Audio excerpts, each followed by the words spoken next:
혹시 글을 쓰다가 이야기가 꽉 막힌 기분 느껴보신 적 있으세요?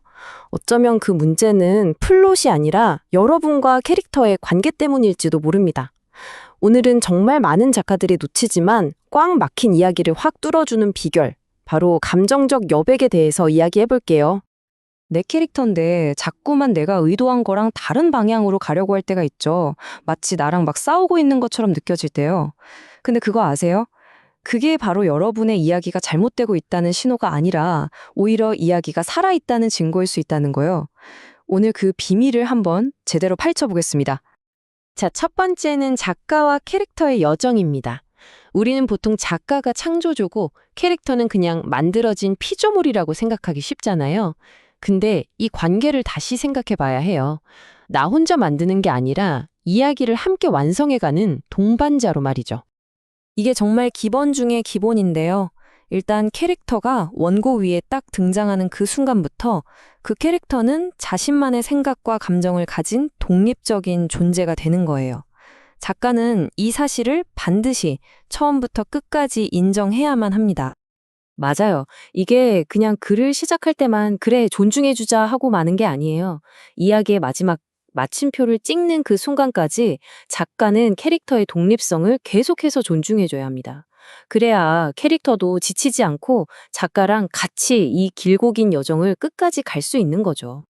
두 번째, 캐릭터에게 숨 쉴 공간을 주는 겁니다. 자, 이제 캐릭터가 독립적인 존재라는 걸 우리가 인정했잖아요. 그럼 이제 뭘 해야 할까요? 바로 그들에게 감정적 여백이라는 걸 줘야 합니다. 이게 바로 오늘 이야기의 진짜 핵심이에요. 감정적 여백이라는 게 뭐냐면요. 작가가 여기선 슬퍼해야 해, 여기선 분노해야지 하고 감정을 억지로 주입하는 게 아니에요.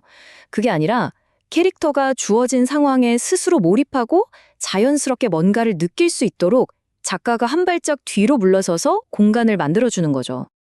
이 두 가지 접근 방식이 얼마나 다른 결과를 낳는지 한번 보세요. 여백이 없으면 캐릭터는 그냥 작가의 꼭두각시가 돼서 감정에 짓눌리다가 결국 지쳐버려요. 하지만 충분한 여백을 주면 캐릭터는 생생한 생명력을 얻고 이야기를 함께 끌고 나갈 정말 든든한 파트너가 되어줍니다. 세 번째, 감정이 플롯을 결정합니다. 자, 그러면 이 감정적 여백이라는 게 그냥 캐릭터 기분 좋으라고 해주는 걸까요? 에이, 절대 아니죠. 이건 이야기의 뼈대, 그러니까 플롯 전체와 아주 직접적으로 연결되는 중요한 문제입니다.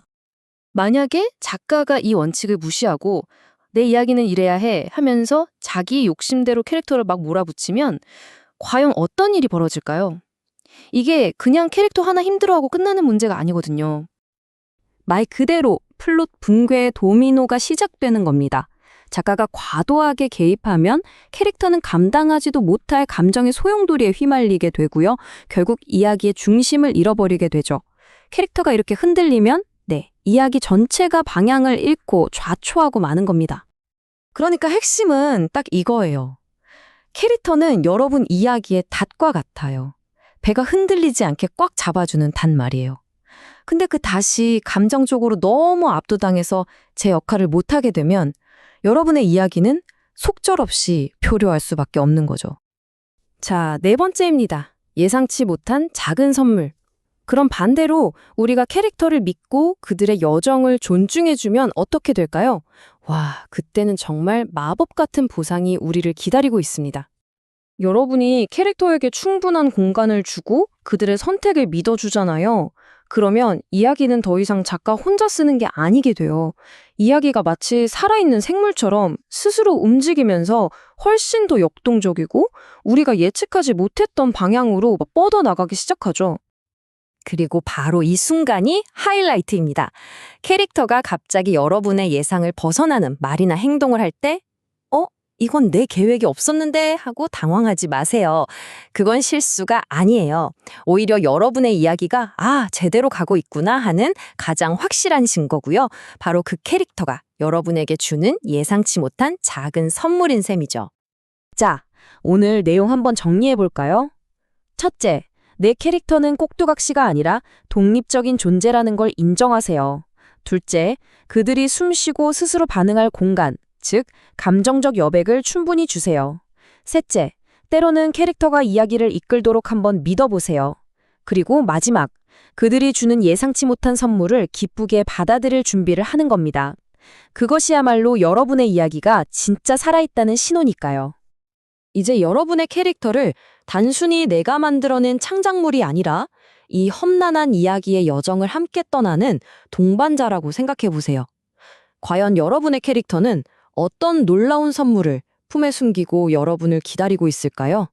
그 가능성을 믿고 다시 한번 펜을 들어보시길 바랍니다.